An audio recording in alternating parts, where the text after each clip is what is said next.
Okay, good morning. It's Wednesday, 9 o'clock, and this is the University of California Cooperative Extension, California Avocado Society, and California Avocado Commission sponsored bi-monthly meeting. And we are thankful for our sponsors: American Ag Credit, Calavo, Mission Produce, Index Fresh, Del Rey Avocado, Westpac, Brocon Nursery, Wilbur Ellis, Westbridge Ag Products, Subtropical Nursery, and Westphalia. This is being coordinated by Peter Cosina, who is a supervisor at the UC Integrated Pest Management Program at UC Davis. He coordinates and supervises the guidelines that we should all be looking at when we're looking at diseases and pests of avocado. Our speakers today are me, but first we have Sonia Rios, who's the Subtropical Fruit and Nursery Advisor in Riverside and San Diego counties. And she's going to be talking about weeds and alternatives to weed management. And she's going to be mentioning some chemicals here. And if you're a master gardener and you're a homeowner or you're a homeowner, she'll be talking about some chemicals that probably are not available to you, so just be aware of that. And I'll be talking about biostimulants. So with that, I'll introduce Sonia Rios. Okay. Hello, everybody. My name is Sonia Rios. I am a subtropical horticulture farm advisor, like Ben said. I've been in this position now going on 6 years in November. So I do have a weed science background. However, I do mingle and dabble in a little bit of everything. And today I'm going to talk about weed management. And I would just like to acknowledge right off the bat that a lot of these photos are from Chris Thayer. Those of you that don't know who he is a grower out where Ben's at in the Ventura area, and he really likes to get involved with the UC and trying out new things. And so I just want to acknowledge that some of his pictures, he has a lot of great pictures. So I just want to acknowledge that first. So today we're going to talk about a little bit about weed biology, how to identify weeds, various weed control methods, chemical alternatives for the loss of glyphosate in case we do lose that, and new products and research. Okay, so integrated weed management. We've heard of IPM, integrated pest management, but now we're just focusing specifically on weed management. So the overall goal of weed management is to design the most appropriate methods in a variety of situations that ensure a sustainable ecological system and a minimum influence of nuisance of weeds. So pretty much we have to go down. What is considered a weed? Yeah, we know that, the horseweed, the fleabane, the palmer amaranth, the traditional weeds. But most people don't know that basically a weed is a plant that's not supposed to be there. So for instance, if you have row crops and you planted wheat and then you switched over crops and now you're planting tomatoes, if that wheat starts to pop up, that's considered a weed because it's not supposed to be there. So you need to find a way how to treat that. And there are several methods that you can use in the weed management program. There's physical, cultural, chemical, and biological. I'm going to go over those fairly quickly. As we get a little bit closer into what are the strategies, we have biological. Usually, there isn't very many for weeds. I think there's only about 3 or 5 in general. So that's probably going to be the least popular method. And that's like basically using, plants and mammals and different fungi to control the situation. And then there's mechanical, which we all know: mowing, pruning, burning. Cultural, We have the fertilizing, the liming, the mulching, and then chemical, such as tree growth regulators and herbicides. And we want to make sure that in a program, you just don't want to stick to one of the tools. You want to use all the tools in your toolbox. That's something that I would really like to stress, and that managing any type of vegetation is necessary. And here is a diagram. And if you can see here, there are 3 different steps, and usually it is the life cycle of the weed and what things you can possibly use to control them at that stage. So it just doesn't have to be the pre-emergent, just doesn't have to be the mowing. You know, there are a lot of different things that you can do. So for instance, number 1, you prevent the establishment of weeds. That's the first thing you actually want to do. There are several ways that you can do this, whether you're organic or whether you're conventional. You know, there's cover crops, there's mulching. You want to make sure you get good trees before you even start. You know, they have to be like healthy, and make sure that they don't come with weeds within their little soil container that can come over to your grove. And then 2, we have the you want to reduce the amount of weeds on the crop, or around the crop actually. And then here are several things that you can do. And mind you, this is not just for orchards, this can be in general. So you might see some stuff that you can't do, but this is where you bring in the herbicides, you know, the post-emergence once they're already up. Intercropping, I've seen people have coffee in between their rows. And then once the plants are mature, you kind of have to change your strategy.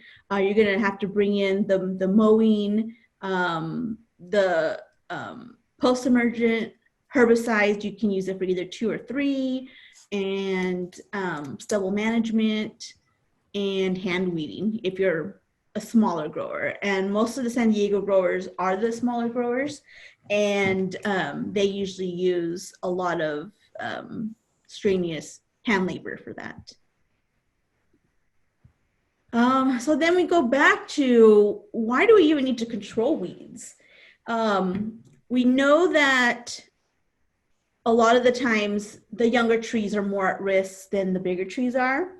And then we want to reduce the weed from competing with the trees. I've yet to see an actual tree, a young tree, die from weeds. But if it's a weak tree and you're just not controlling it, you know, it doesn't stand a chance. But that has to be a really extreme case. So it can also serve a host for diseased vertebrates and insects. It can decrease land value, which is probably the big one that I would probably see, because if you have a empty space and you're trying to sell it, you know, no one's going to want a weedy field. It's hazardous to, you know, pets, livestock, and then just people in general. Seed banks can also start to accumulate. Seed banks is basically, it's in the soil, and that's where all the weed seeds start to accumulate. And if you don't take care of that, that bank gets fuller and fuller and fuller, and it's going to be hard to control. And then just sometimes it's just for safety as well. You know, sometimes you can't see signs, visibility, and it could be really important signs. And also if vegetation, you know, if it's a annual plant, it's going to have its life cycle, and eventually it's going to die. And when it dies, it can be a fire risk. And you want that clearable space between, you know, your grove and the exterior part of the property, especially if the weeds haven't been taken care of, because it can be a fire hazard. So basically for weed management, the key is knowing the life cycle, and that's gonna have to do some homework. You have to know the weed biology. Weeds can be classified by their life cycle, annual, biannual, perennial, and they come in different forms, especially when it comes to, with weeds, we identify them with what type of, I guess, leaves they have. There's broadleaf, and then there's grasses, and then there's sedges. You also take into consideration when applying herbicides, you know, what's the surface area of the actual plant? How does it grow? When does it mature? When does it start seeding? You know, and you also need to have some awareness of what plants you have, because sometimes there are certain there are certain weeds that are just more susceptible to resistance and tolerance than the other ones. And the same thing with the chemicals.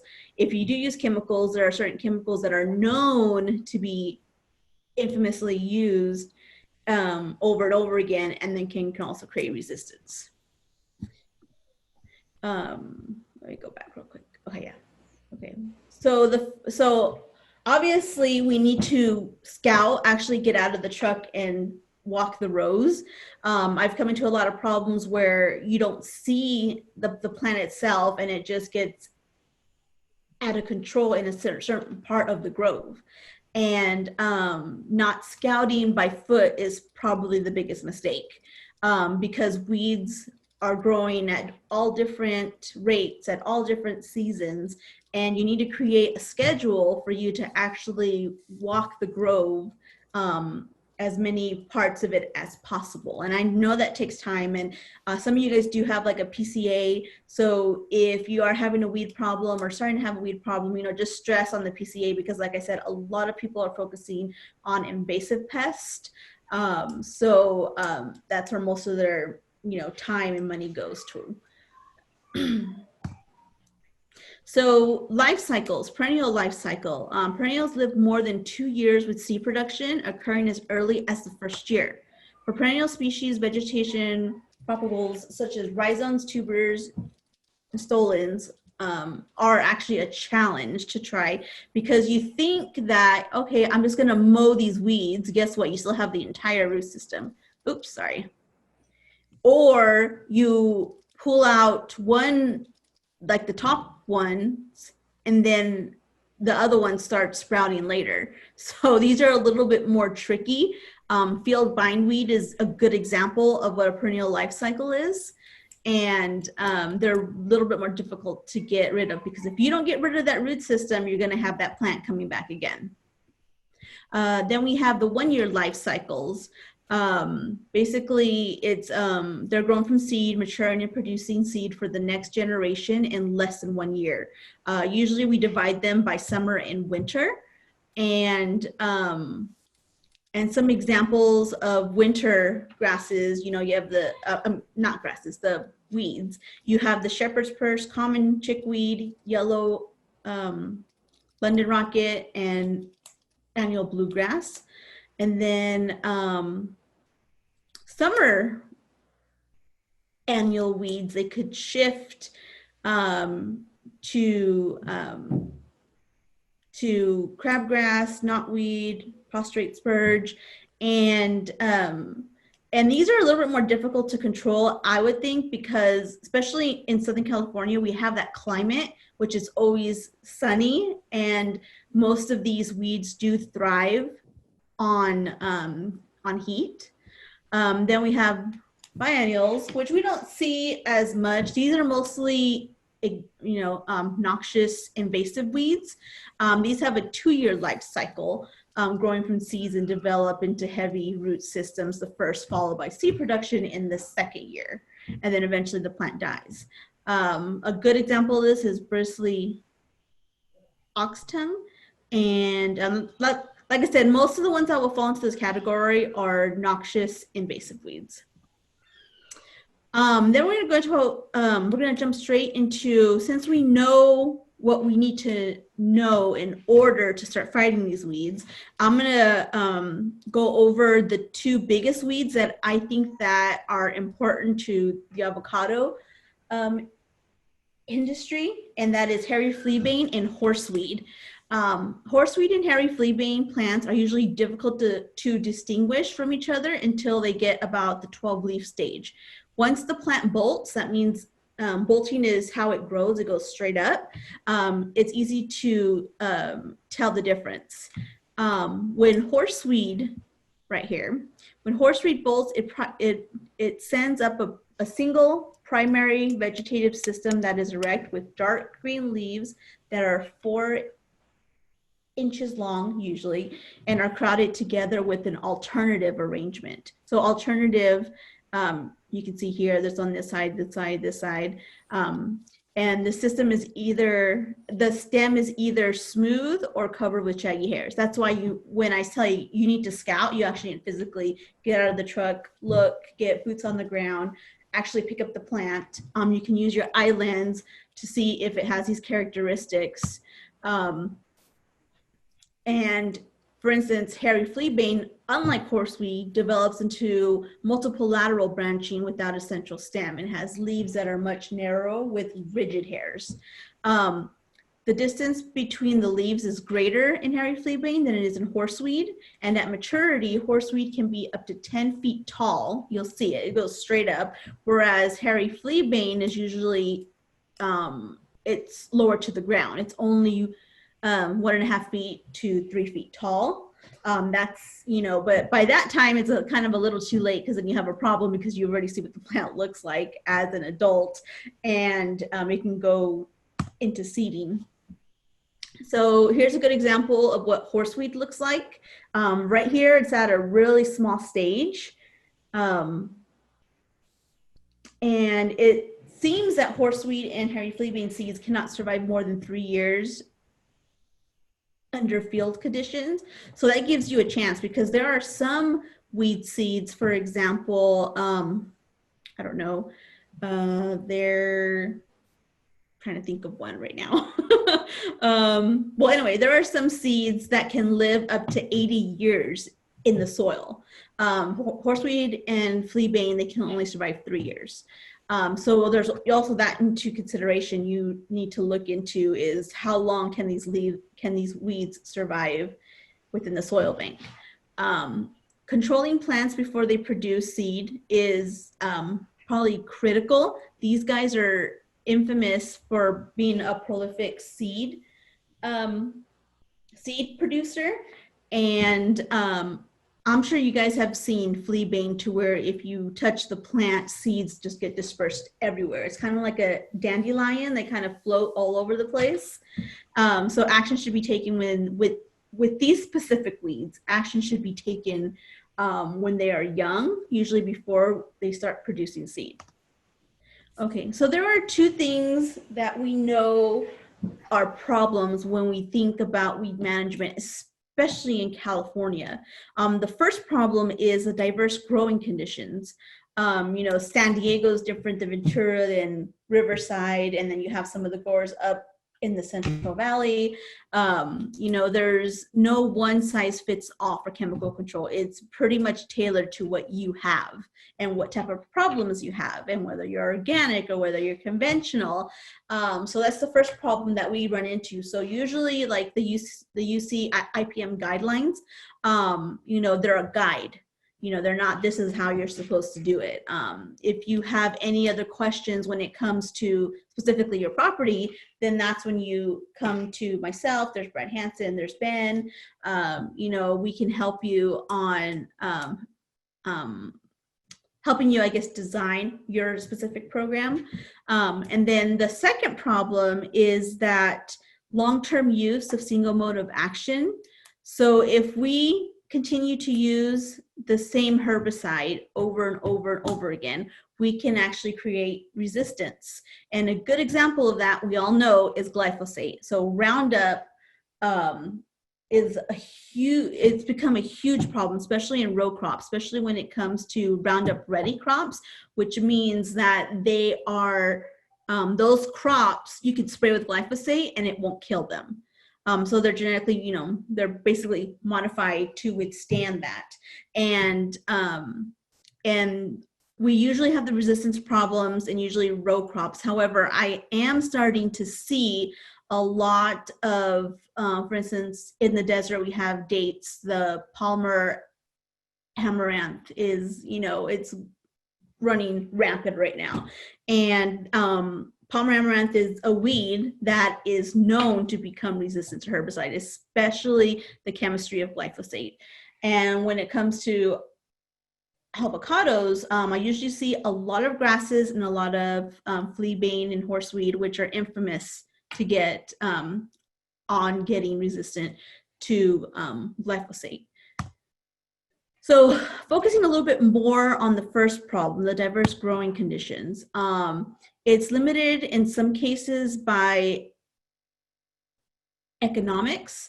Like I said, you have a certain budget that you can spend each year on pest management, and usually weeds usually get the smallest budget. However, it should be actually one of the biggest ones, and usually the smaller growers, they can't afford to do that type of weed management. And then there's environmental, and then there's practical limitations. Like a good example of that is most of the avocado groves are grown on slopes. Obviously, you can't take a quad, or you can't, take machinery up to certain, up certain topography. So, like I said, it's a case-by-case base, and you need to figure out what you need to do for your property. And probably the biggest challenge is organic grows. There's actually a lack of available herbicide chemistries, and usually when you do have an organic herbicide, they're really expensive. You have to use a lot of chemical, and usually the smaller growers have the organic grows. And unfortunately, it's kind of like the insecticides. The chemical actually has to touch the plant, and it usually just burns it back, doesn't necessarily kill it. It's a contact thing. I don't know of any pre-emergents that are for organic. Usually they're the post, so you apply it once the plant is already there. And I know there's been a lot of research in alternatives. I know Ben's done some work in mulches. In some row crops, they do solarization or enclosed ground covers for large grove operations. Most of the greenhouses have that. And like I said, once again, weeds get put to the back burner because of invasive pests. Okay, so believe it or not, in weed science, prevention is actually better than the control. And unfortunately, a lot of growers do not have that luxury, because usually they're buying the grove off of somebody else, and you don't really know the history, the past, what has been done there. And unfortunately, that's going to be the reality. However, if you have the chance to start off on fresh ground before planting, preventative control can be used. And it unfortunately is a long-term plan. However, most people don't even think about it because of the situation that they are in. But basically entails practices such as sanitation. You want to spot spray. You want to make sure that infestations don't start. And you want to remove those undesirable weed species prior to planting. One of the most popular ones is ground cover. There are some pros and cons to this, and for instance, it could impact growth when allowed to compete with younger trees. Remember, we're just focusing on the younger trees when it usually comes to weed management, because the larger trees usually an aesthetic type of problem and seed bank problem. So usually if you do have any type of ground cover, whether it be mulch, whether it be cover crops, you want to rotate that to make sure that it doesn't build up pathogens. Any ground cover can attract rodents such as gophers. Usually the gophers like to go where vegetation is at. They can be a huge problem.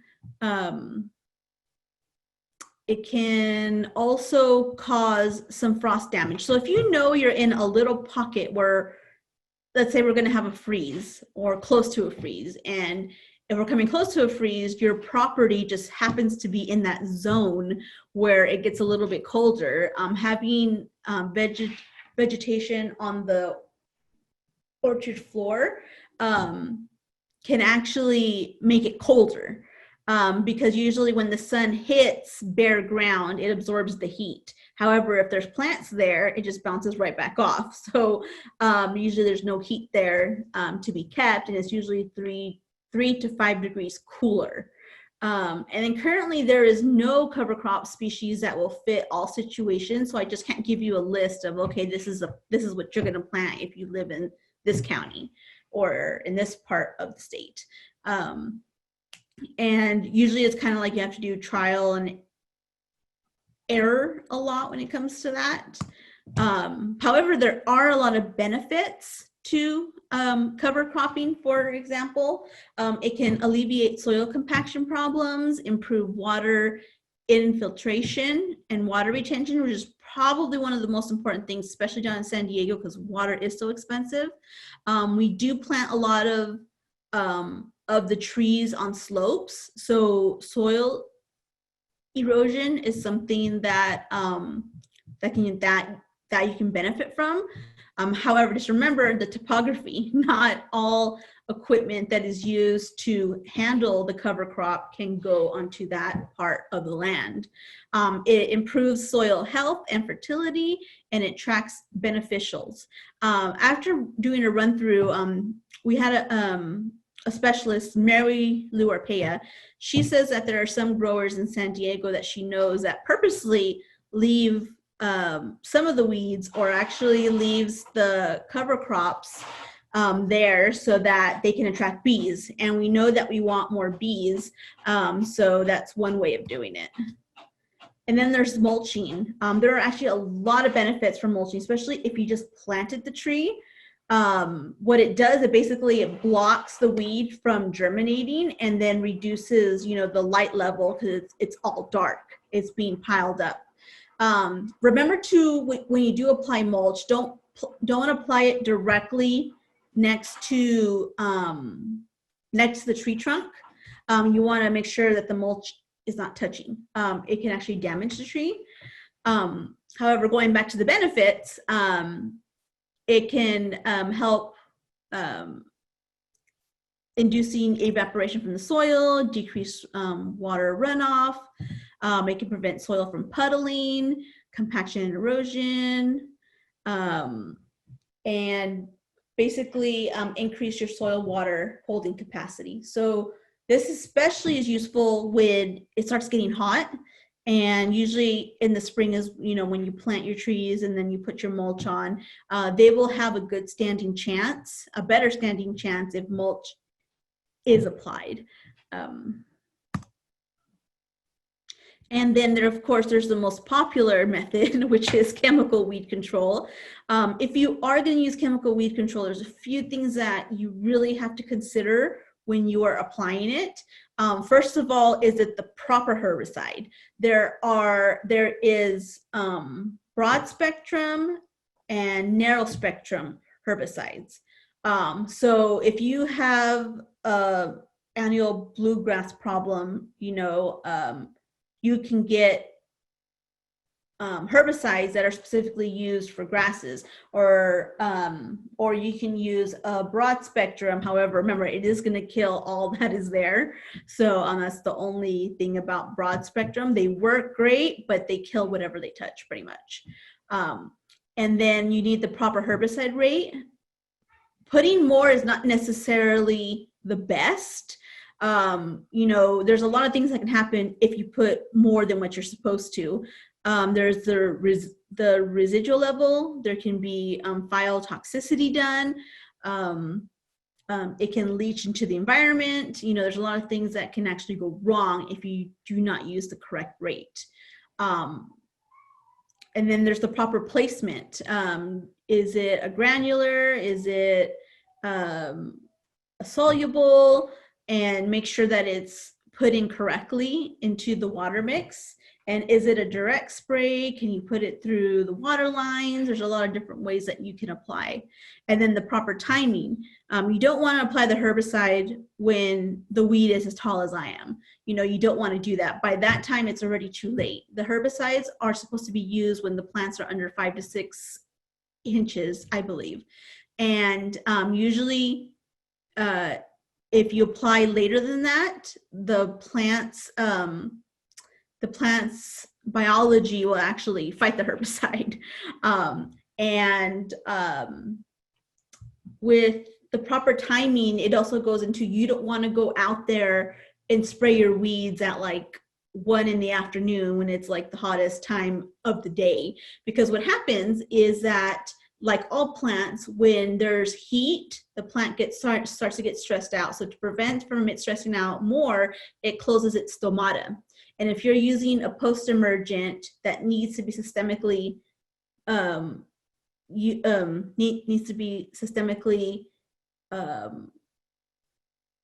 it basically has to go throughout the whole plant.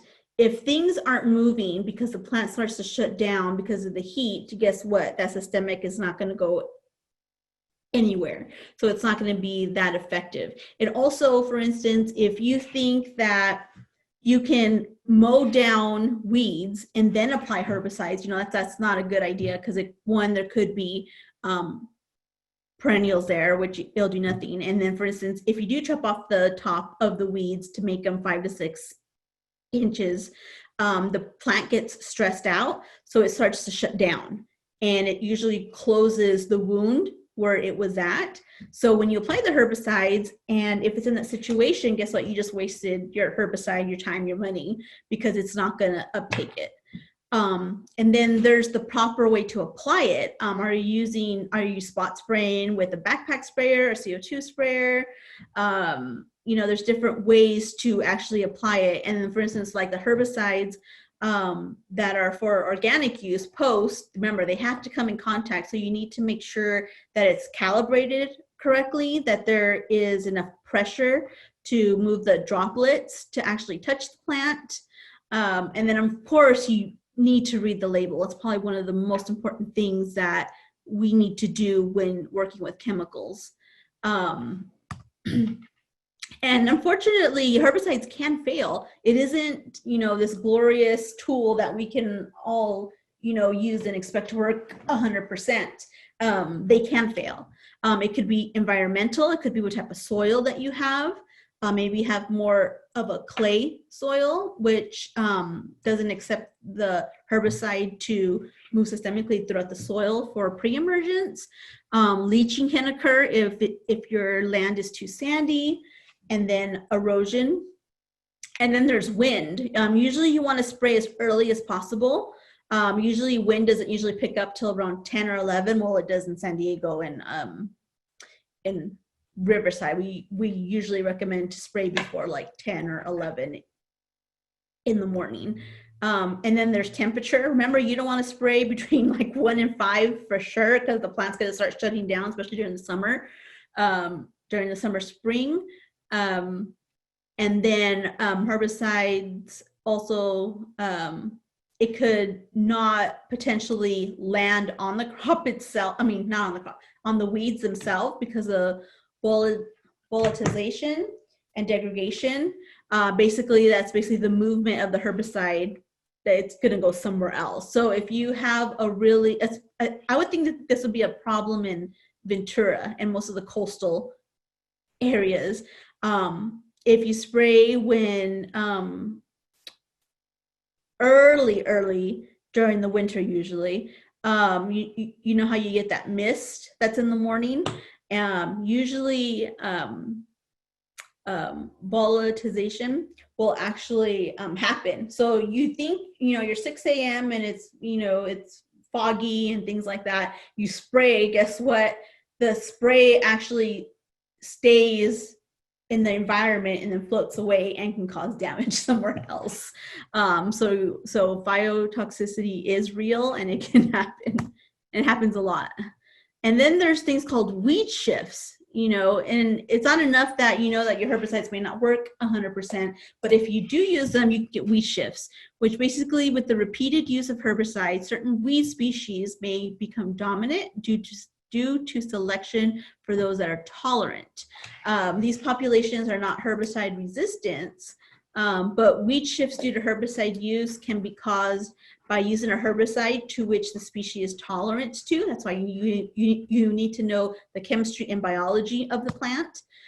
Using rates that are lower than recommended. I talked about going past the recommended use, but also if you go beneath what the label says, you can actually create a herbicide resistance population that way, because you're slowly getting the plant genetics used to that chemical. And then using post-emergent herbicides when the weeds are too large, because you know you're basically building the seed bank for that particular plant. Okay, however, if you do use too much chemical, you can actually create herbicide resistance. And this is a really good table. And it actually shows how many herbicide resistant plants there are within the country. So obviously, you know, you're going to have California. It's one of the biggest states that has one of the most diverse amount of crops. It has about 28 herbicide resistant weeds. And that's just not glyphosate itself. It can be paraquat 2,4-D. You know, there are different herbicides that can actually create resistance as well. And pretty much most people are like, well, how do you get resistance in your grove to begin with? And actually it takes anywhere from 5 to 10 years to actually create a resistant population that wasn't previously. And for instance, like this is a good example. So for instance, you apply your herbicide, there's always going to be, by natural selection, by, you know, pretty much by natural selection, there's always going to be that one plant that's going to be automatically resistant. We don't know why, we don't know how that happens, it just happens. And that one plant, if you let it get away, it can actually come to seed while all the rest are dead and then seed out. Once it seeds out, it has that genetics to become resistant to the herbicide. And if you don't go back with a different type of method, or if you don't switch your chemicals so that maybe this spray didn't hit it, but maybe the next spray will, then it can spread. So that one plant starts seeding. So the next season you come to spray, you're going to have a little bit more of a population that doesn't die. And eventually those start seeding out and it starts repeating itself. And then it takes 5 to 10 years to get them all with the same genetics that originally started with the resistance. You know, so that's a huge problem. And then there are different ways a plant can become resistant. So the most popular that we know of is single herbicide resistant, where it's only resistant to one herbicide. So it's one mode of action. So let's just say it's glyphosate. And then there's cross herbicide resistance, which is resistant, the plant is resistant to 2 or more herbicide families. So you have different modes, but it has the same mechanism of action. So basically it's from different families, but it kills the same way. And then there's multiple herbicide resistance, which is resistant to 2 or more herbicides within different mechanisms. So basically resistant to 2 different ways how to kill it, pretty much. And then it may be the result of 2 or more different resistant mechanisms.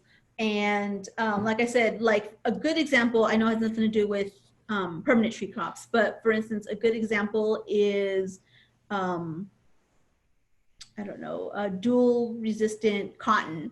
And this cotton is modified to be tolerant to Roundup and what's the other one? Paraquat.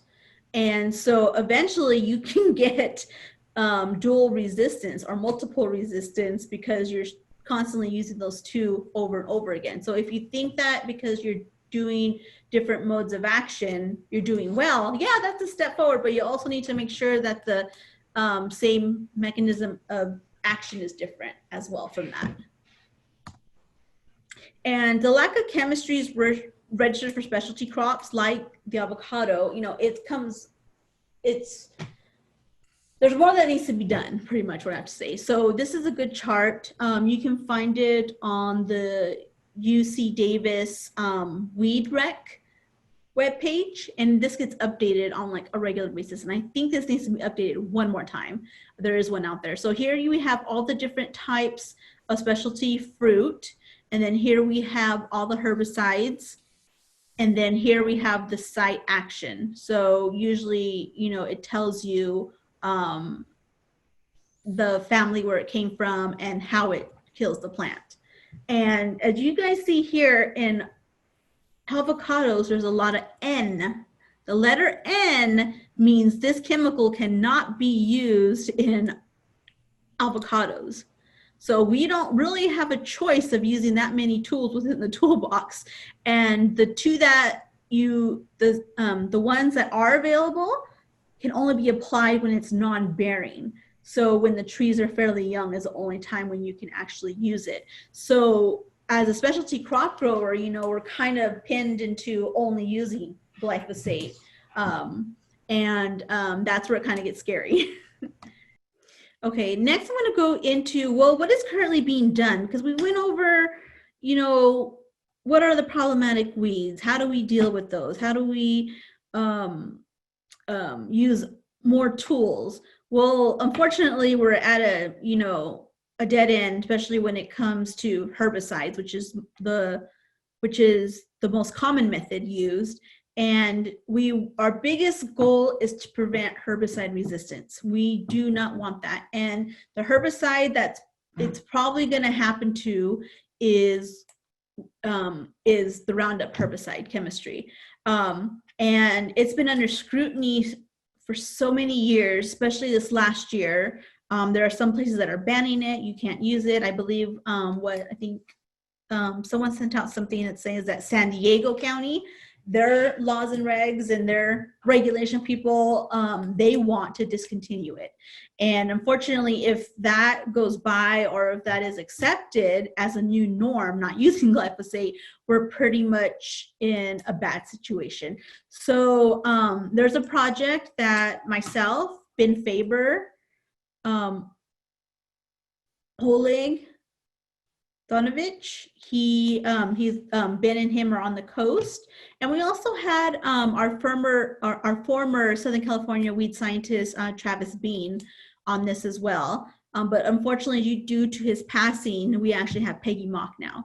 So Peggy is also associated with this specific project.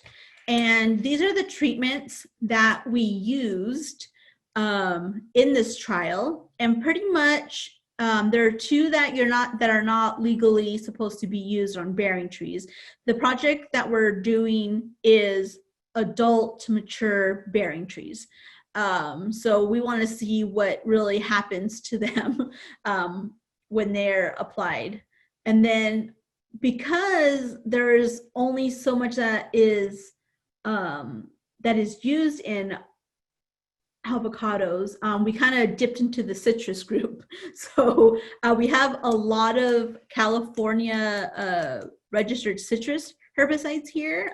We have Goaltender, Halion, Gallery, Intensity, and of course glyphosate, which is also registered in the avocados.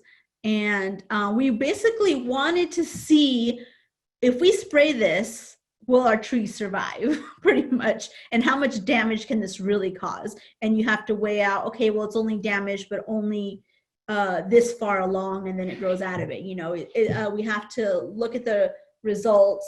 And this project that we have was actually in two different places. We have one plot in Ventura and one in Riverside.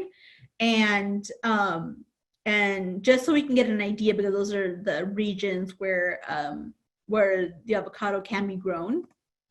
And I don't have any data per se, but I do have a lot of pictures.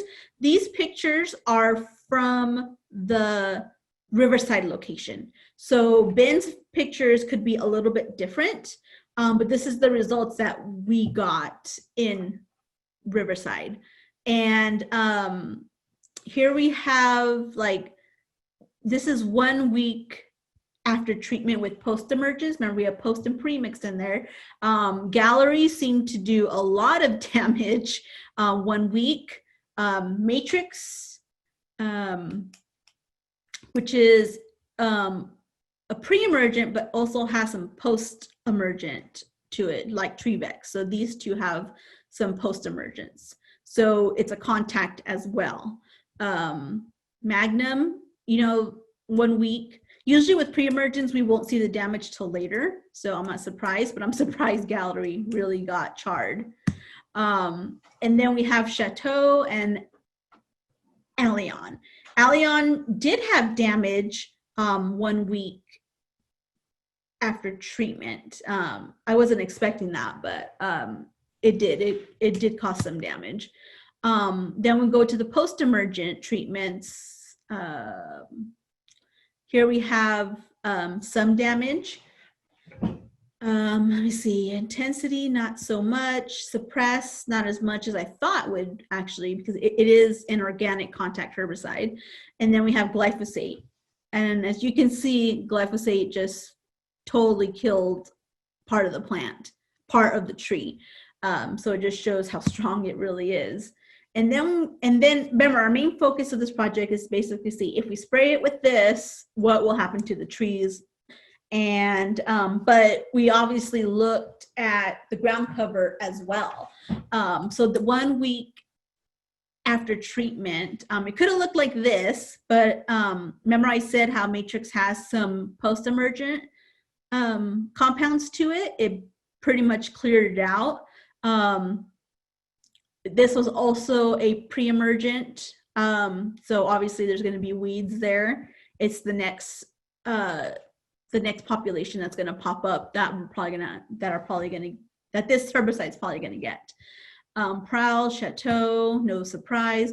Allion burned everything down. However, we got to take into consideration, look what type of damage it can create. Then we go to the post-emergence. I'm really surprised. And then there's actually a difference between my plots in Riverside and the ones that Ben has. Ben started off with a clean floor.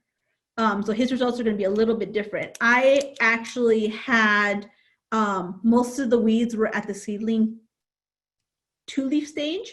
So there were weeds present on mine. So I'm a little surprised that suppress didn't work as well. I have to look into that. I know that one of the things with suppress is that you really have to mix it really, really well and keep it continuing to mix. And obviously glyphosate, cleaned everything through, but look what it did to the tree. And then 1 month, so it's basically 1 month plus 2 weeks. The pre-emergence, I was expecting to see damage, but I didn't see very much damage. As you can tell, most of these examples don't have damage. And this is where I thought we would see it at, because it is a pre-emergent and they do work a little bit later, but we saw no damage. And then when it came to the post-emergence 1 month after treatment, usually we tend to see damage of post herbicides, usually almost up to 2 weeks later. Like for instance, glufosinate, Rely 280. It takes basically 5 to 8 days for it to actually show damage. So maybe we didn't see it the first week, but we're looking at it and seeing it later. And then there's some chemicals that work better with certain environments. For instance, like paraquat works better when it's hotter. The hotter, the better. The chemical works a lot faster. And then, okay, let me take that back. Paraquat does well after the fact it's been applied. So if you apply in the morning at 7, 8, 9, 10, and you let the chemicals sit on the plant throughout the day as it gets hotter, the chemical will work better. However, if you spray paraquat at 1 or 2, the plant's going to be stressed out and not uptake it as well as it would when it wasn't hot there. Just to clear that up. Forfeit, here we go. We have a lot of damage. Intensity, not so much. Suppress, it bounced back. There were, you know, a couple of holes from like the contact herbicide, but the trees seemed to take care and grow out of it. And glyphosate, once again, still looked miserable, looked even worse. 1 month after treatment with post-emergence. This is actually quite common, especially with organic herbicides. Remember, you have to apply them more often, and most of them are contact herbicides. So they will usually only burn that one time, and that's it. So you have to continually use them. But we wanted to use it as a really good example of what can happen if you don't upkeep with your herbicide, with your organic herbicides. Here we have glyphosate, still clean after 1 month. Surprised. Then we have the pre-emergence, which I'm surprised they didn't work as well as I thought. Maybe Ben had different results. I'm not sure, but these are the results of the plots that we had. And what really shocked me is our simazine. I don't know, Ben's plots actually came out super clean, and they're still clean. How come mine are different? I don't know if it had to do with the plants were already emerged at the time when it was applied, and that happened, or I don't know what the situation is, but we'll see when we run the stats whether there's a significant difference or not. Once again, we're looking at pre-emergence. Allion, still great, still clear floor. Goaltender, you kind of have spots here and there. And then that was the trial that we're doing right now. So what we tend to do with this trial is basically we're going to filter out all of the chemicals that did cause damage that are not registered and focus on the ones that we can get registered for California growers. And for this particular project, performance of glyphosate in avocado trees, this is a IR4 USDA, I guess, grant funded, and Ben Faber actually put in the call for this. And what it is basically we're trying to get glyphosate registered in the state of California for avocado growers. So the main objective of this particular study, we're looking at phytotoxicity. Does glyphosate cause enough damage to ruin your tree, ruin your crop?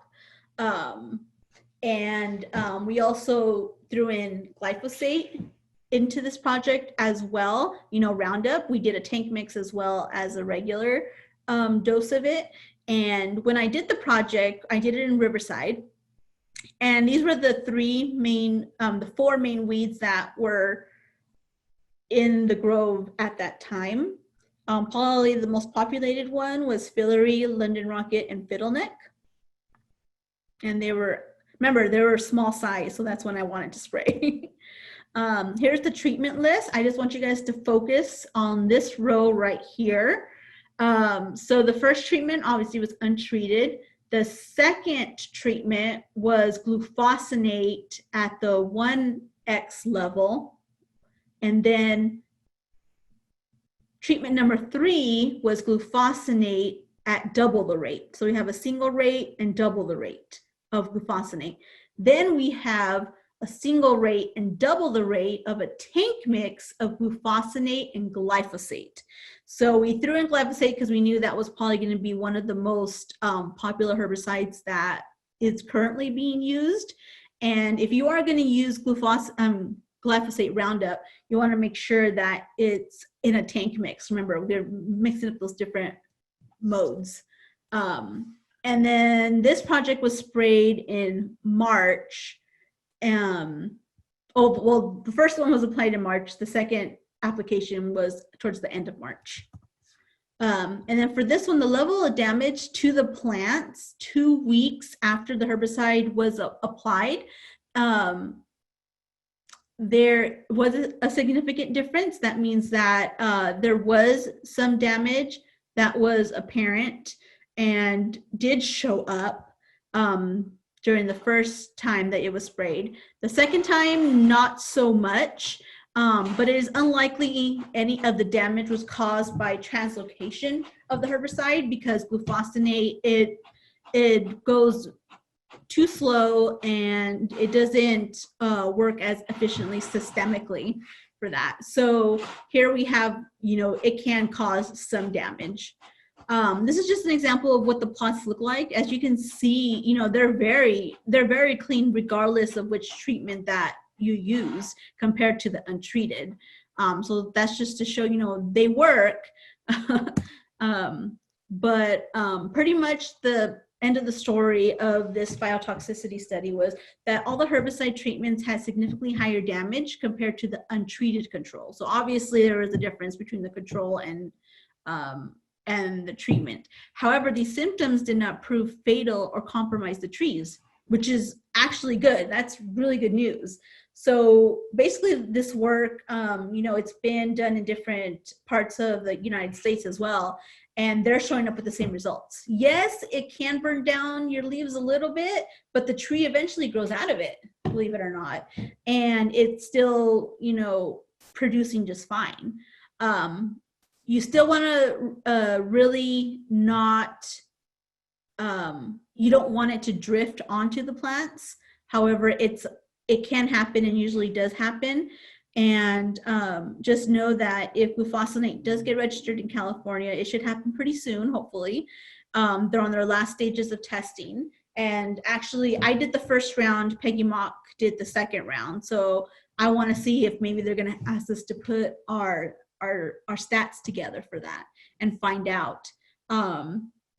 But pretty much when you're working with adult trees, you run into a problem because sometimes the scaffolds will hit the ground and cover more floor, whereas the smaller trees, the scaffolds will also fall down, but they're not as big yet, so they probably won't reach into the area where you're actually spraying.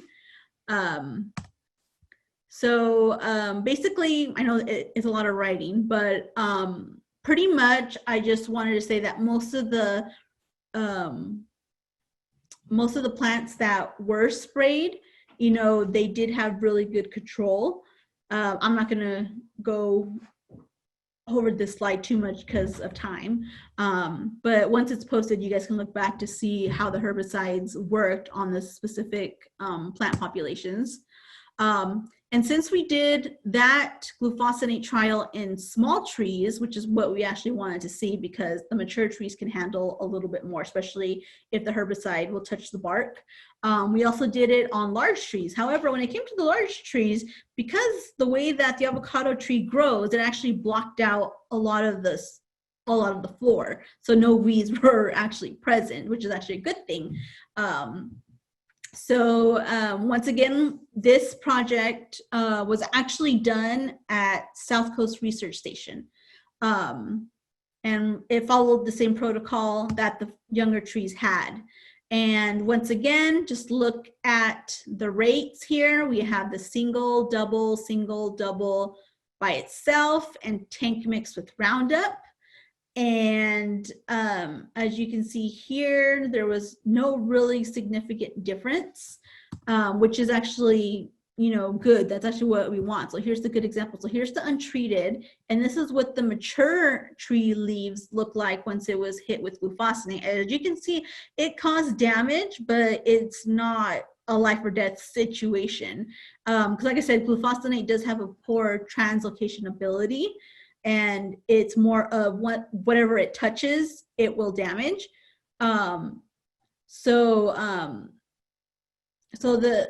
This damage that was noted caused significant differences between the treatment. So the only thing that was different was when it was sprayed. There's a lot of things that could happen between applying the herbicide and mixing the herbicide. So I don't know, and it also depends on how it was sprayed. We sprayed ours with the CO2 backpack sprayer. So, you know, it could be human error or something that happened over there. But pretty much it comes with like the same results. So pretty much, hopefully glufosinate will get registered soon and we'll have another tool besides glyphosate. So just to wrap up, I think my time is way up. You want to remember, when you use integrated weed management, you want to identify the weed, the life cycle, this is the way it disperses its seeds. Select proper control based on what you can afford, what your topography looks like, and what chemicals you can use and what tank mixes you can use. And you want to implement a program and actually use it. And then, like I said, scout constantly. Get those boots on the ground. You want to get to know your grove. Okay, thank you, Sonia, for her presentation, and then take a 5-minute break, and then we'll come and dance around another topic. Okay, So we'll be talking about biostimulants next. Okay, 5 minutes, and now we're all swaddled in our Zoom chairs, and we're going to talk about biostimulants. And it's not really entirely clear what biostimulants are.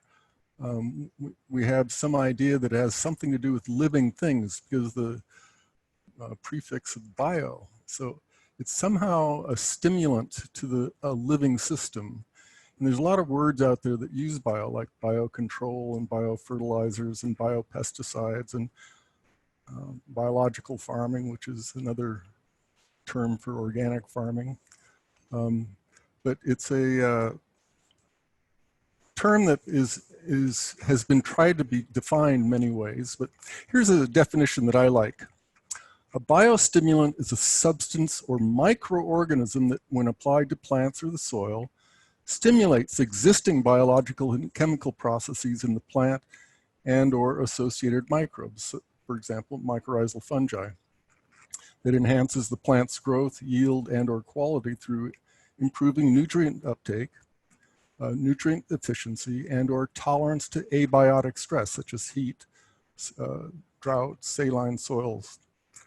It's not applied at a rate that would be considered a nutrient. Now, this is, you know, it gets kind of a gray area. I was once out to see a new grower that had avocados that had been in the ground, and I was just struck by how big they were. And I said, you know, these trees look like they're 3 or 4 years old. And he said, well, I'm using a compost extract, a compost tea, and seaweed extract. And I said, well, you know, there's not very much of nutrients in that. And he said, well, I'm applying them every week.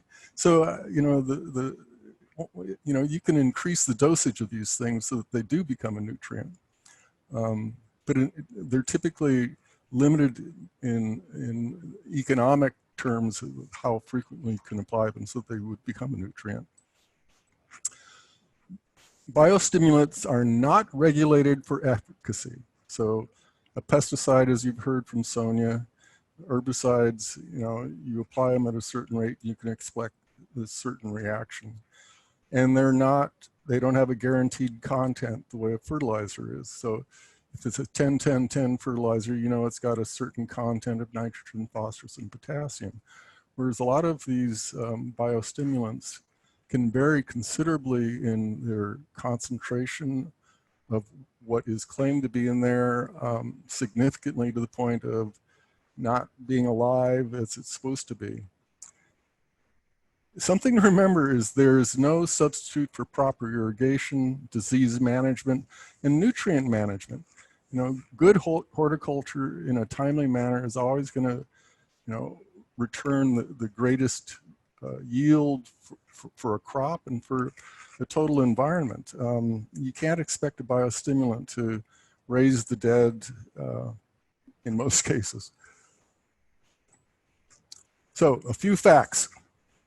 And, you know, trees contract and die from incurable diseases. There are incurable diseases.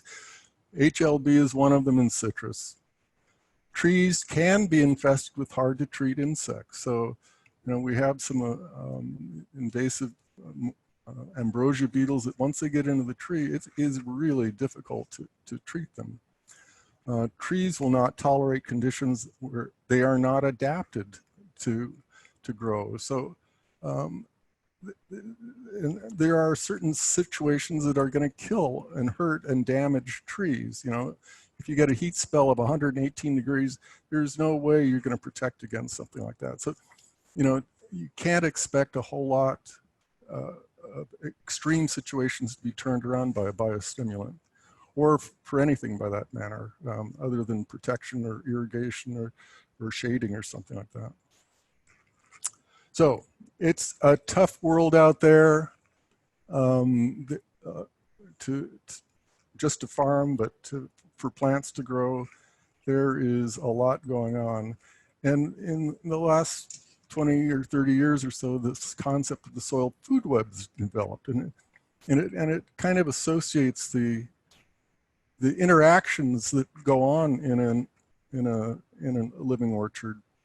And so the idea is that everything is driven by the sun. The energy from the sun grows something that's living, a plant, and that plant interacts with the soil and contributes something that's living, like roots, to the soil and exudates.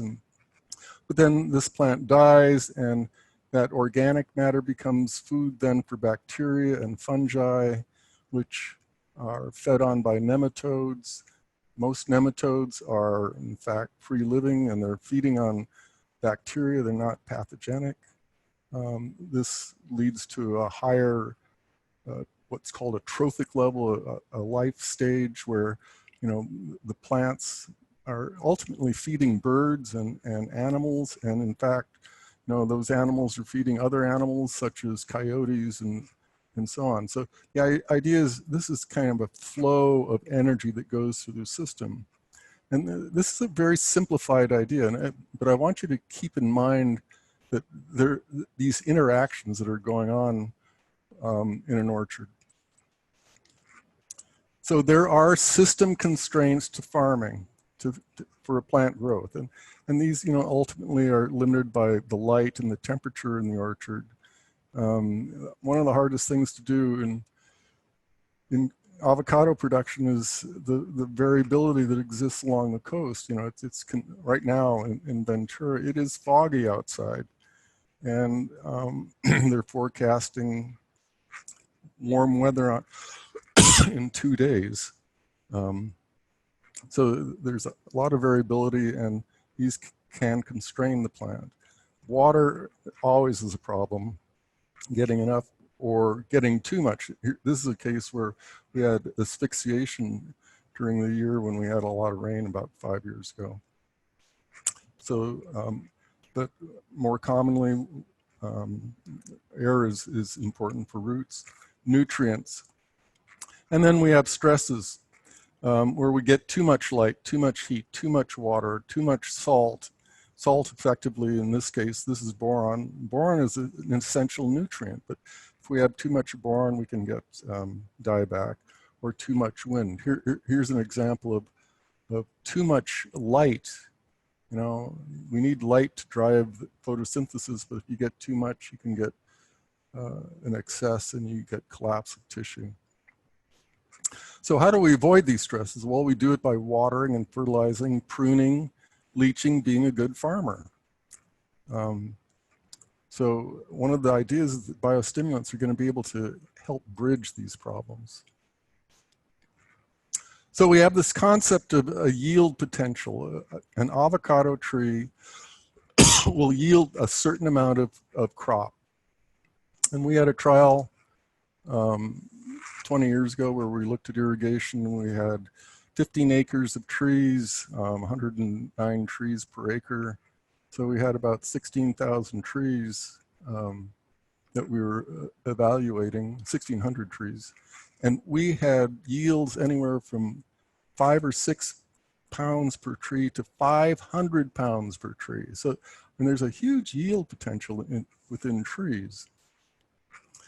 And yet we don't really achieve that because of some suppression that exists, something that We have some yield suppression that exists, that we get a certain amount, but something is going on, and somehow a biostimulant can enter in and help overcome that yield loss. So what is a biostimulant? Well, there's a lot of different classifications. There's microbial inoculants, such as we find with mycorrhizal inoculants or Pseudomonas bacteria. There's animal-based materials that are primarily amino acids, so they're taking animal byproducts and digesting them and to create an extract that can be applied to the soil or the plant. There's humic and fulvic acids, the inorganic and synthetic products like silicon and selenium and so on, and then the seaweed extracts. And so here's a really dramatic example of mycorrhizae. This is an ectomycorrhizal association with a pine tree, and all this brownish color are the roots, okay? Whereas this white is all the mycorrhizal fungal hyphae that extends way beyond the root system to help uptake nutrients. Now, this is ectomycorrhizae. This is what we associate with pine trees and a lot of other trees. With avocados, we have endomycorrhizae, which are not as elaborate as these ectos, but they are still extending the ability for the plant to take up nutrients. What are these protein hydrolysates? These are the amino acids. You know, some of these are very common within plants itself, you know, glycine, serine, proline, and so on. And we know that, you know, these are essential for making proteins within plants. These are the amino acids, these are the building blocks.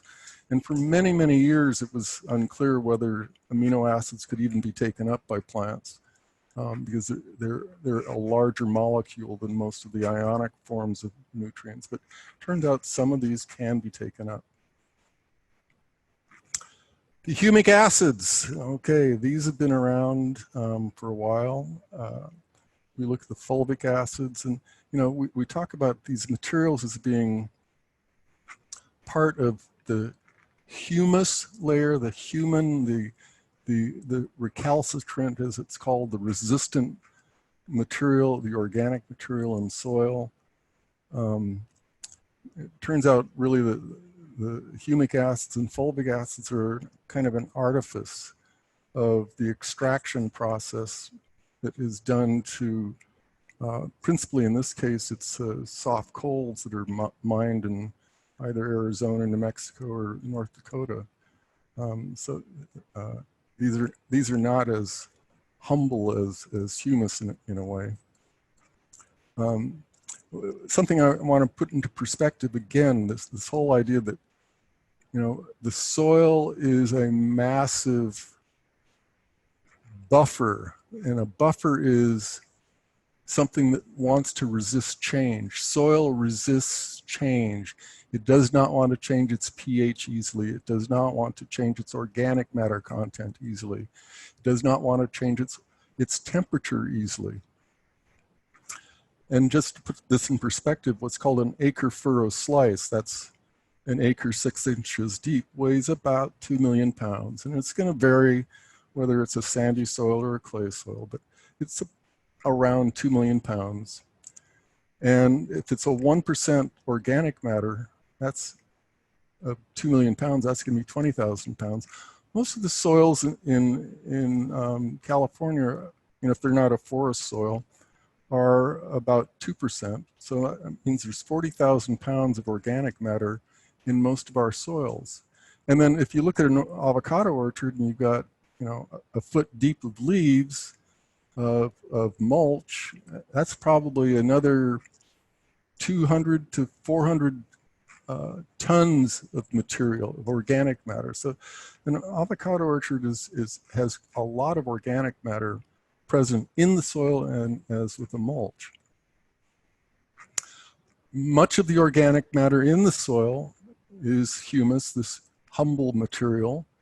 And the humic acid that is being used is actually the result of a alkaline acid reaction. And in fact, most humic acids have a pH of between 8 and 11. And I've always been afraid of some of these materials just because of the pH problem. Is for example, north of Los Angeles along the coast, most of our soils are running above 7, closer to 7.3 or 5, and adding alkaline materials can cause micronutrient problems with iron, zinc, and manganese. But the thing is, the soils are buffered, they resist change. And so these humic acids are not being applied at a rate that would be a nutrient so much. It's being added as a stimulant at 10 gallons, 15 gallons per acre. And it's principally water that you're applying. So you're putting on 20 or 30 pounds of humic acid, and it's being buffered by this large capacity for the soil and the organic matter to resist change. So the inorganic and synthetic products that are considered to be biostimulants are like cobalt, selenium, silicon. Most of us know about the phosphorus acid materials, the Nutrifite, Fosgard materials that can be very, very effective at controlling avocado root rot. Now, this is being applied not at a phosphorus rate, not at a nutrient rate. It's being applied at the rate that turns on what's called the systemic acquired resistance reaction in the plant for the plant to fight off root rot. There's been other materials sold like jasmonic acid and salicylic acid, and these have been implicated in disease resistance in other plants, not so much in avocados at this point. Silicon, which is the second most common element in the soil, has been sold as potassium silicate as a biostimulant, something like the phosphorus acid materials. We've done studies on those in avocado, and it's not been very successful. And then seaweeds, and these seaweeds are harvested, and then enzymes break it down and make it into a solution.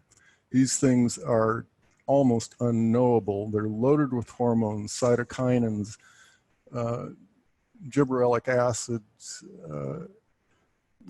indolacetic acid, and it's highly variable. It depends on the time of year that you harvest. It depends on the temperature of the water that it's harvested from.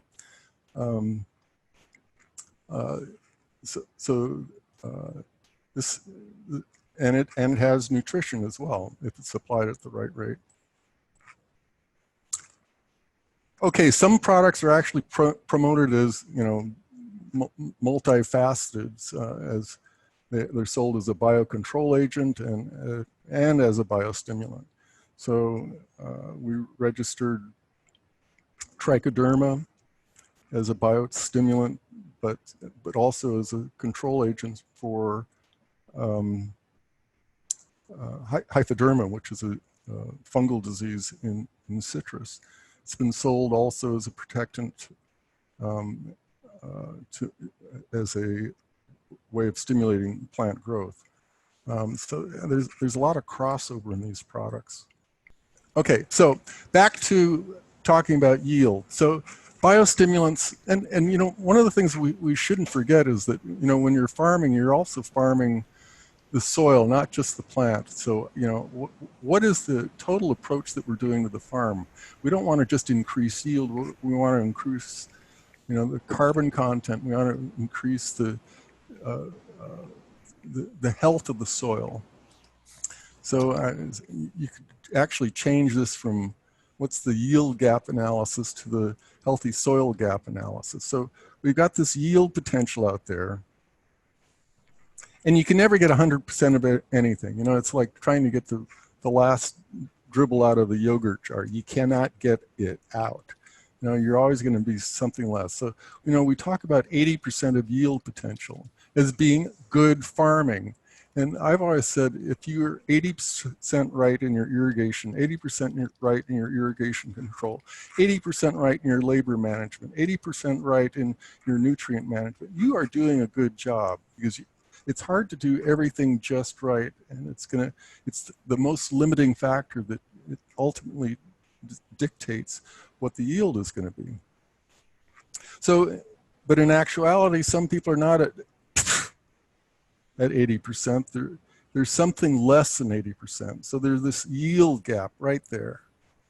And, you know, you can change that gap by, you know, improving irrigation. That is the most important thing that a grower does in irrigated agriculture, is getting the irrigation right. But, you know, what is that yield gap, and how do you close that? You know, here's the yield potential, here's the reality that most good growers have, but, you know, the average yield in Ventura, Santa Barbara, San Luis, San Diego is about 6,000 pounds, and yet that's the average. And there's a lot of growers getting 20,000 pounds, which means a lot of growers are getting 2,000 pounds. So what does a biostimulant do? Okay, it can act on the fruit. It can improve fruit set. It's been noted in some crops, especially apples. They've seen sugar change, color change. In some cases in citrus, they've seen improved sugar content. I don't know why this is jumping around. It can improve germination of seeds. It can improve root development and root growth. It can improve the abiotic resistance in a plant. It can improve nutrient uptake. It can improve flowering, timing of flowering, and then it can have an impact on the soil, the physics and chemical properties of the soil. So the you know, biostimulants can have multiple effects, and they can have antagonistic effects as well. So you need to keep that in mind.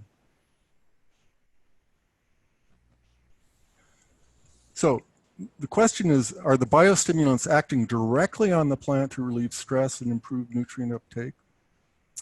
Or are they acting on the microbiome, the surrounding bacteria and fungi that interact with the plant? So are they turning the plant on directly, or are they turning on the surrounding environment, the microbiome? The microbiome is the world that the roots see and the leaves see and the flowers see, because there's bacteria and fungi growing on all parts of the plant and interacting with different parts of the plant.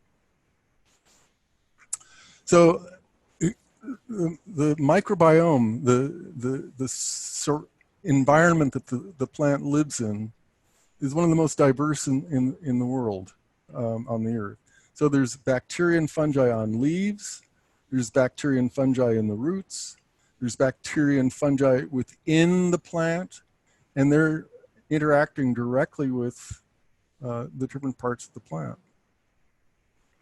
So we've got this yield potential, and then we have these stresses we're trying to deal with.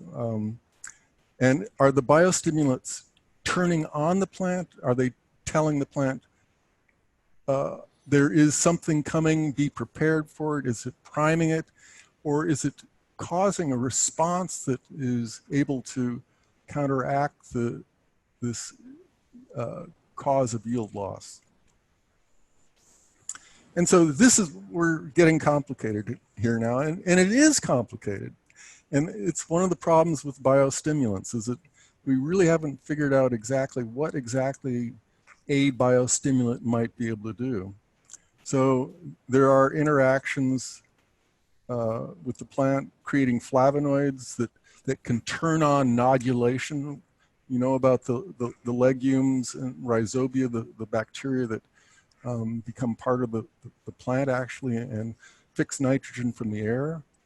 We have exudates that are occurring that attract mycorrhizal infection.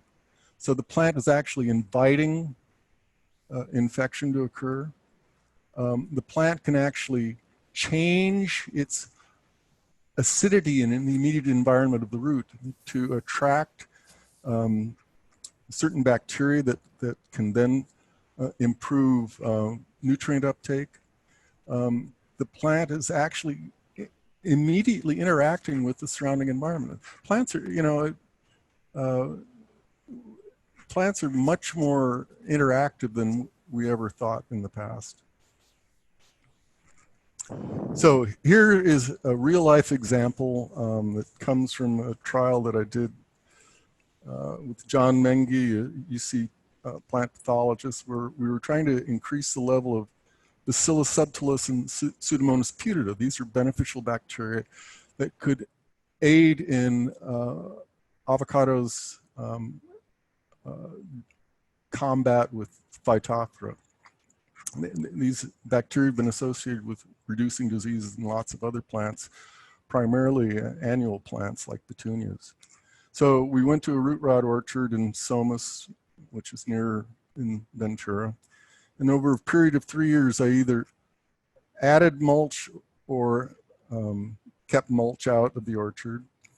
And once a month, I'd either put Bacillus subtilis solution on or Pseudomonas solution on once a month. I'd go out and I'd put it down in the irrigated wetted pattern, and I'd collect a sample. And this was either from the mulched part of the orchard or the unmulched part. And the thing was, wherever there was mulch, the bacteria were present.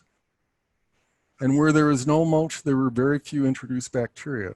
So basically, in creating an environment that was attractive to these bacteria, the bacteria would show up on their own. Okay? So if you create the right conditions, they will come on their own. If you create an environment that is going to be attractive to beneficial bacteria, they will be there. And this is also true of mycorrhizal fungi. Mycorrhizal fungi have spores, and those spores are everywhere. They're floating in the air, and mycorrhizal fungi will find the right plant in the right soil, and it's very difficult to overwhelm what is there already. Okay, a soil is buffered. It doesn't want to change. And if you have a mycorrhizal fungi that's there already, and you try and introduce a new one, it's very difficult to change what's there already. Okay, here is another example. Salicylic acid has been sold as a biostimulant. I was lucky to be in New Zealand for a while, and I was looking at salicylic acids used to control Phytophthora as a root infection and Calototricum as a fruit rot infection. And I'd spray either 2 times or 8 times, and I'd go out there and then evaluate what impact it had on the tree, whether it had increased yield, whether it had reduced disease, and I couldn't find any difference. So this was in New Zealand with salicylic acid, with that one material. And again, this material had been shown to be effective in other annual plants. And I'm not sure whether I was using the highest rate or the lowest rate, or I was putting it on too much, but I did not see any effect. So this is not uncommon when you work with biostimulants. Another trial. Okay, so while I was in New Zealand, and New Zealand is where the avocados are grown. It's more similar to San Luis Obispo in north up to Monterey. It can get cold. And so I was told that they commonly use kelp to impart greater cold tolerance, frost resistance to the tree. And gibberellic acid also has been associated with that. So I set up a little trial where I sprayed in early fall, and then later on at 50% bloom to evaluate its impact on frost tolerance. Well, actually not frost tolerance so much, but what was the impact on vegetative growth. And by golly, it did stop growth. The kelp was very effective, and we had a very delayed response. Again, this is wintertime down there, and you don't want to have a lot of, you want to have hardened growth. You want hardened growth that can be more resistant. And then suddenly, boom, when it warmed up, I got a really great flush. So this was effective. So it showed that during this period, we had pruned and unpruned trees. This yellow is the kelp spray, and it delayed it during the winter time. And then boom, once it warmed up, it really took off. So, I mean, there was this really pronounced effect. I mean, it was just like night and day. Growers go into this plot and go, whoa, something's happening. Okay, so here's the rest of the story. The rest of the story is I came back to California, to Santa Paula, and I repeated this trial, and I did it again in the fall, and I saw no effect. I went, uh-oh, something's wrong here. And I thought, well, maybe I'd better get the same material I used in New Zealand. So I sent away and got it. So the next year I sprayed it again, and no effect. And so I happen to know this marine biologist at UC Santa Barbara, and she actually was studying marine phytophthora. Remember, these are water moles, and the ocean is filled with water moles. And she was looking actually at kelps, and she was telling me all about how variable the kelps can be, whether it's harvested from the Atlantic or from the Pacific, or certainly from New Zealand, and whether it's harvested in the wintertime or the summertime. And so she gave me this material that was guaranteed to be high in something, I'm not sure what. And I applied that, and I saw no effect again. So one of the things to remember is that biostimulants are noted for acting, being able to act, but it may only be in certain climatic situations and at certain stages of the plant. Okay, plant growth promoting rhizobia. This is Arabidopsis petri plates. Arabidopsis is a mustard. It's a plant that's been studied a lot, and its genetics are well known. So here is the plant growth occurring with Arabidopsis in a petri dish, with one of two rhizobia, or other rhizobia, or just the distilled water. And so this shows the amount of growth that occurs, the leaf surface basically, that occurs when you introduce a bacteria into the petri dish. So just having that bacteria in the dish, not on the plant, can actually increase the amount of growth that's occurring. And I mean, it just shows you that some of these biostimulants have an ability to impact plants that are not even as part of the plants. It's within the biome, it's within the influence area of the plant. So these can have a significant impact. So what is the rationale for how biostimulants work?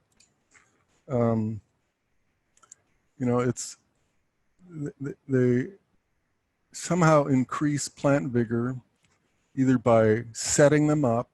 Okay, remember these are stimulants, so it's like, you can't cry wolf all the time. You've got to be able to have a stage where the plant goes back to another, a quiet stage where it's not acting so much. So you have to know when the stress is going to occur so that you can prime the plant so it's ready for it.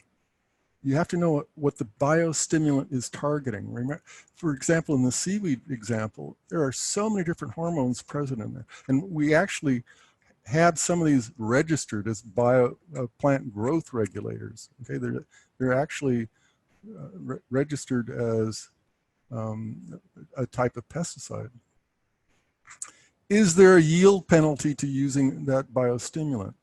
So I actually did a lot of work with mycorrhizae, and in a nutrient-rich environment, mycorrhizal infection, mycorrhizal symbiosis will actually decrease yield. So you cannot have too much stimulation going on at one time, because it can yield to a yield decrease. So how does this biostimulate differ from cultivar to crop existent of the existing plant? How persistent is the biostimulant? Is it just going to work for a week or a month, or how long does it act? And what kind of research still needs to be done? So here's one of the things that we need to remember, is that this is a leaf analysis for Fuerte avocado. And so, you put on nitrogen and you increase yield up to a point, but if you put on too much, you get a yield decrease. And the same thing is true for plant growth regulators. This is a plant growth regulator response on the part of roots. You put on enough and you get more roots, and you put on too much, you can get fewer roots. You put on more and you get fewer buds, put on more, and then you start getting fewer stems. And so this may be what happened when I was doing the salicylic acid study in New Zealand. I may have over applied. So we need better guidelines for how some of these things are used. Okay, so back to this idea of stress. So there's stress going on all the time. So here's evapotranspiration going on in a plant. This is how plant losing water on a daily basis. It goes up during midday, goes down at night, da, da, da, da, da. And so corresponding to that transpiration is sap moves up and down in a plant, goes up and down, and as the plant becomes water stressed, there's less sap flow, to the point where when you irrigate, boom, you start getting sap flow again. So the point I'm trying to make here is that at all times there is a certain amount of stress going on in a plant. So what level of stress is you start getting a response from a biostimulant? Not only is there stress within an individual plant, but across the field, you have different levels of stress. And at different times of the year, you have different levels of stress. And the coastal environment is one of the most difficult environments to forecast whether you're going to have stress or not. Now, when the weather person says, "Oh, you're going to have a hot 118 degrees," by gosh, you'd better get in there in water before that stress occurs, because once the stress happens, you can't change it. The plant is going to shut down. So this is a set of trials that Patrick Brown helped evaluate. This was a large company that had looked at biostimulant trials on soybeans and corn in the Midwest. And these were trials that showed a response, a positive response in yield. And these were using the same biostimulants, and it showed a decrease in yield. And so the median of those was right in here. You didn't see very much response at all. Okay, for most of these, okay, you could see significant increases, but you could also see significant decreases. So this is one of the issues about biostimulants. Unless you can clearly identify the need in that plant at that certain time, you may get a negative response. Now, there is a survey of biostimulants that was done by this group from Auburn University, Pamela Calvo, and they looked at, I don't know, it was like 400 different trials around the world with different biostimulants. In most cases, these were greenhouse, they were not field experiments, but it's a really interesting survey of how biostimulants have been used in what plants. And looking at these, there's not one example of avocados.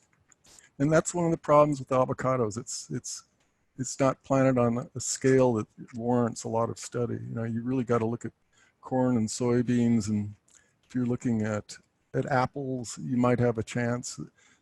Horticultural crops like avocados and even citrus, which is planted on a larger scale in a larger number of states than California, it's hard to get enough money to do these studies.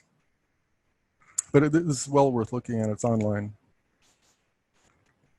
So remember the soil web chart I showed initially.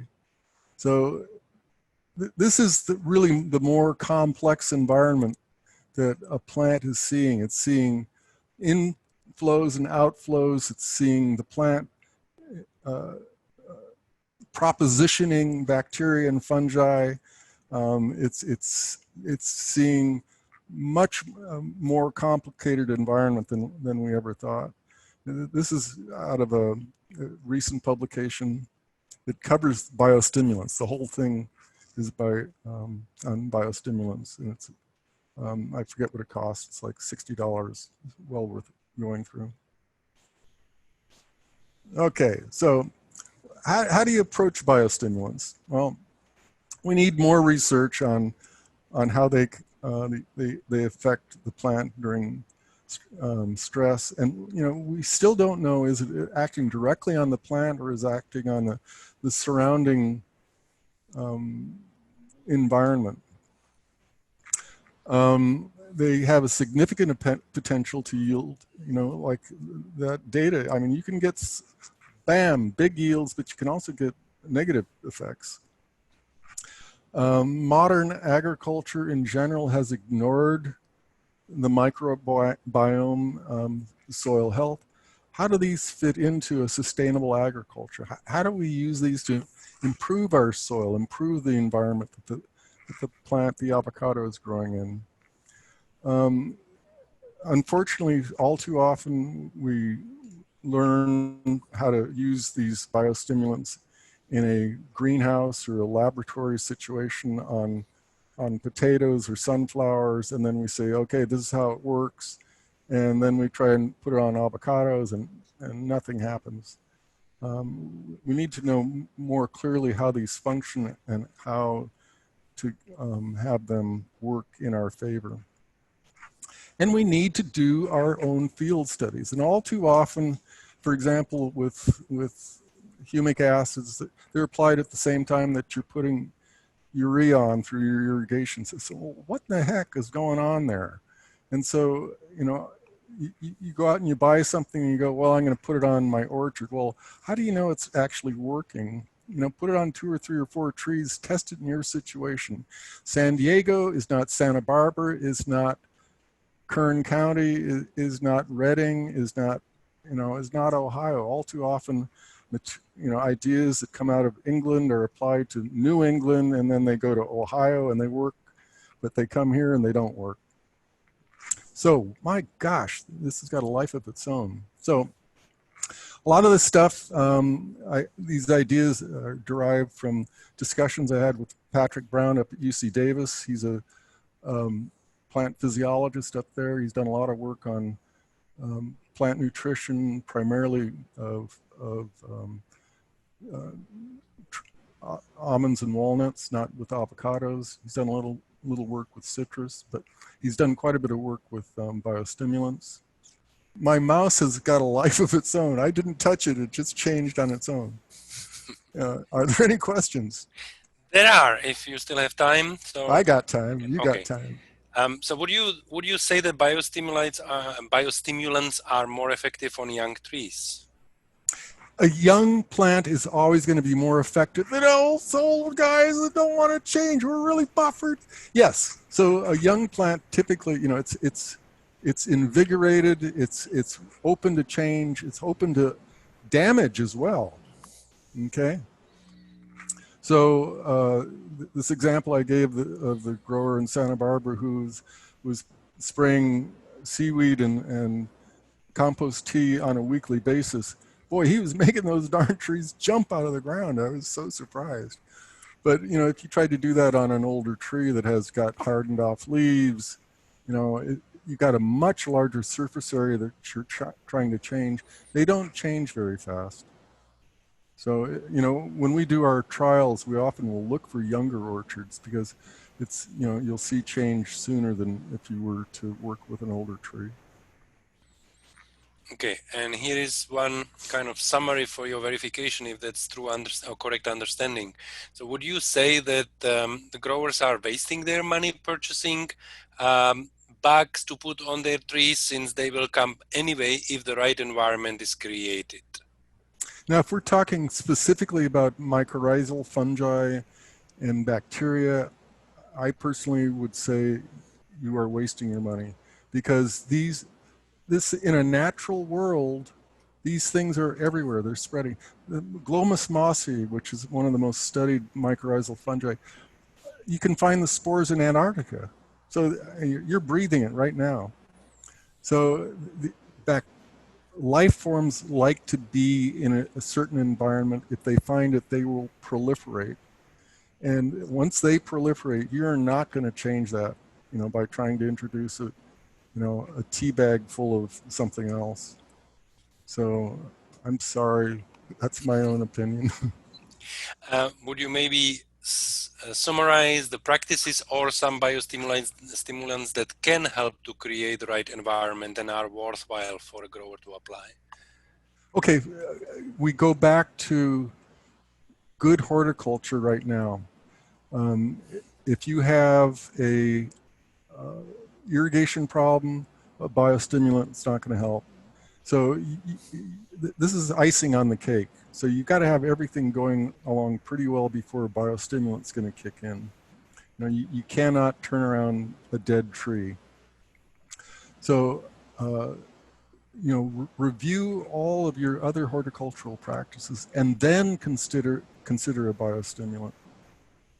Does that make sense? Mm-hmm. Next one. What effect does gypsum have on the biosphere? Is there an optimum pH for the biosphere?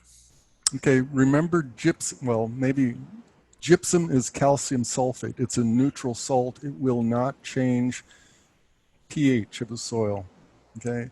It will only affect a soil that has a sodium dominated by sodium. There are very few soils along the coast in avocado growing areas where we have sodium problems. So gypsum is not going to affect pH. And you've got to go to places like Imperial Valley and Bakersfield and so on, where you find these sodium dominated soils that gypsum's going to have any effect. When you go to San Luis Obispo, there's a lot of soils that are dominated by serpentinite. And so that's a high magnesium soil. And so you can add gypsum in that case in order to balance the high magnesium. So I would avoid applying gypsum in most cases because you're adding another salt. It's another salt load on the system, and avocados are very sensitive to salts. All right. Next one. When would mulch not be a good option for an avocado tree? It's like humus. You know, humus is like your mother. You know, mulch is always good. Avocados love mulch. You know, I've had people call me and say, "What do I do with all this mulch I've just raked up in my orchard?" And I say, "Put it back." You know, avocados and mulch are designed for each other. So, you know, and then I've seen cases where people put, 3 feet of mulch on, and then they tried to plant, and they plant into the mulch. Well, mulch is designed to decompose. You know, that's God's way of dealing with mulch. And it releases all these nutrients, and those become available, and they support all this bacterial and fungal environment, which is hostile to Phytophthora. But if you put on too much, it's not good. So you know, any extreme is a problem for avocados. You know, too much water, too little water, too little mulch, too much mulch. So during Sonia's questioning, the thing came up about what do you do about nutsedge? Oh my God! Once you get nutsedge, well, you can bury nutsedge. You can put on, good 8-12 inches of mulch, and that will bury the nutsedge, and eventually it can't push its way through. But look at the reality out there. A typical avocado orchard has got 6 to 8 inches, 12 inches of mulch. Don't exceed that. Don't bring materials in that are loaded with Bermuda grass.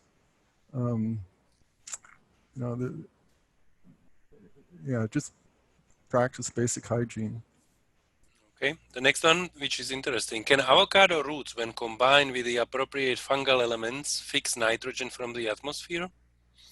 Golly, that's a really good question. A few years ago, I said no way, but there's free-living actinomycetes that are okay. These are not immediately associated with root. They are in the biome. They are in the biosphere, and so they can fix nitrogen. They're not fixing 1,000 pounds or 100 pounds, but they're fixing something in the range of 10 to 20 pounds, 25 pounds per acre.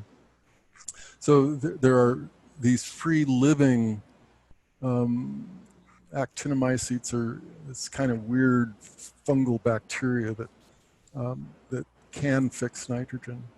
So yeah, it happens. Okay. Follow up, could you just remind us what is the optimum pH for avocado? The optimum pH is what we normally don't have in the avocado growing area. They like pH 6, 6.5, something like that. Something below 7. And there's always exceptions. When you go down to San Diego, there's always exceptions. And there's cases where they've been putting on urea now for 30 or 40 years, and the pH has dropped down to 4. And the avocado can handle 4, but it'd rather be around 6. Okay. Do you know any positive association for biostimulants used with Ridomil for root rot treatment? I don't like Ridomil because it's the same story as you have with the herbicides. Eventually you get resistance within the Phytophthora. So I'm making my bias known right there. There are some new materials coming along. Arondis, which is, I keep hearing is going to be registered right now, but it probably won't be registered until 2021. Now that will be a new pesticide, and a new fungicide. It should have some pretty good action. The biostimulant I would use, would probably be something like phosphorus acid, because they're acting in, it's 2 different modes of action. The phosphorus acid is acting on the plant to fight off the disease. The Arondis, the Ridomil, is working directly on the fungus. Fosgard, Formula 1, Nutrifite, one of these are not fungicides, they're fungustats. They're keeping the fungus, and it turns out, Phytophthora is not a fungus, it's a brown algae. Anyway, so it's working in 2 modes of action. The other thing is, fix your irrigation. Get your mulch out there. If you don't irrigate right, no fungicide is going to do anything. And if you don't have the right environment for the right antagonistic fungi that show up to fight off Phytophthora, you're fighting a losing battle. I still have 7 or 8 questions on the list, so we will stop taking new questions at this moment. Here is the next one. What is your opinion of injecting trees with phosphorus versus another method of application? Okay, the phosphorus acid materials, the phosphonates, alliate, and so on, can be foliar applied onto, a new flush. They can be injected into the tree. You can do trunk surface applications, and you can do soil applications. When you're doing trunk injections, you're kind of limited to the number of times you can do it, afford to do it. Plus you're making holes in the tree. If you're doing it as a soil applied through the irrigation system, you can do it, very frequently. It's inexpensive. You're trying to get material into the root system. When you're applying it to as an injection, it's got to go up through the xylem water stream up into the leaf and come back down to the root. That is really actually the most efficacious. If you can avoid going through the soil system, as you do when you're applying it through irrigation, you're putting it right into the plant where it needs to go. So, if you need to turn around a really sick plant, I would do trunk injection and then get it onto a soil applied practice. Okay, I'll try to combine the next two questions. Would you say or agree that using biostimulants through soil application maybe dusting the roots at planting time would improve soil microbiome and create a healthier tree in the beginning? Yeah, that's a whole bunch of questions. Again, a young plant is going to respond. It's more likely to respond to a biostimulant than an older plant. Before the plant is in the ground, before it's confronted by all the other things that are in the ground, if you can dust that root before it goes into the ground, it's more likely to become dominant.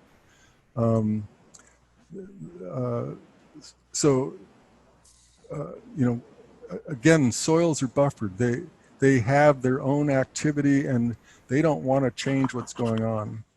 So if you can get plants that are inoculated in the nursery so that they are on the root system and are dominating that root system before they go into the ground, it's more likely that they are going to have an effect. Once things are in the ground, whatever is in that ground is going to be dominant until you change that. And the way we change that with avocados and citrus to a certain extent is by mulching and irrigating. Okay, next one. Can you improve water penetration using silicone through the irrigation system? I don't know. I don't know why it would work. Again, soils are iron, aluminum, silicon, and oxygen. Those are all soils everywhere in the world, probably on the moon if there were soil, are dominated by silicon. So, it's, you probably would, I don't know. Mm-hmm. I've never seen any work on it. Okay, next one. What about the mulch tying up the nitrogen applied? Aha, good question. So mulch is a surface application. Okay, it's put on the surface. If you incorporate any material, any organic material that has a carbon to nitrogen ratio that's above 20:1, a lot of carbon compared to nitrogen, you will get a nitrogen tie-up. Whereas the mulch is a surface application and we don't really see a problem. Now, if you're mulching a brand new young orchard, new trees that have a small root system,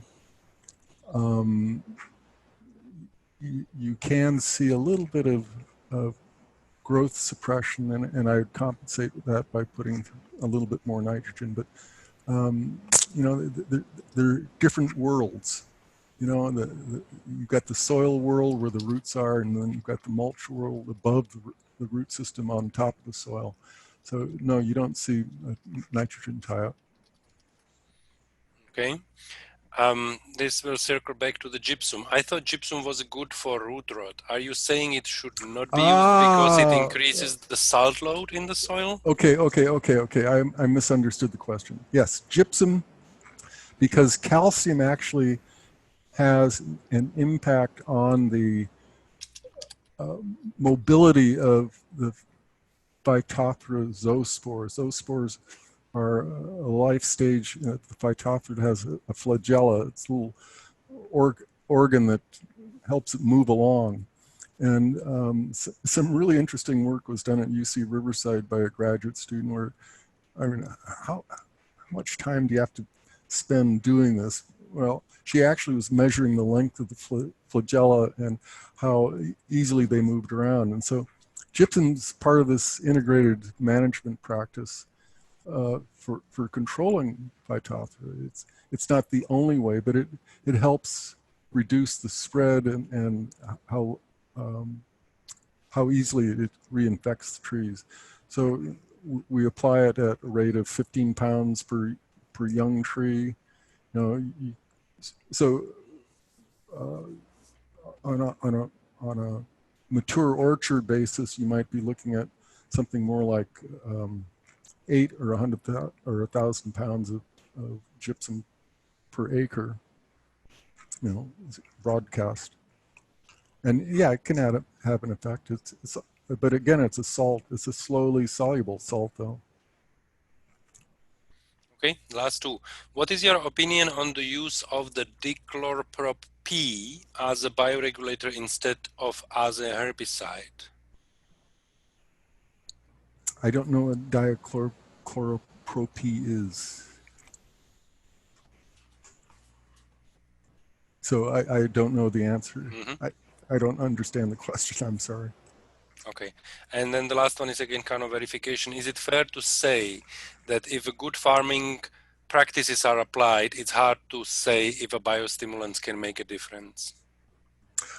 I would say only under good horticultural practice would you ever see a biostimulant practice. So I'm kind of turning that question on its end. So if you're doing as well as you can and you're getting as good a growth as you can, it's only then that you'll see a biostimulant effect. Okay, the Liebig's law of the minimum says that the optimum growth rate is limited by the most limiting factor. So if water is limiting, that is going to dictate how big the plant is. If nitrogen is limiting, that is going to limit it. So if everything is optimum, you're only going to get a response from a biostimulant in that situation. So you got to be a good farmer in order to get a good response. And I think that's it. I hope you have a good day. Thank you.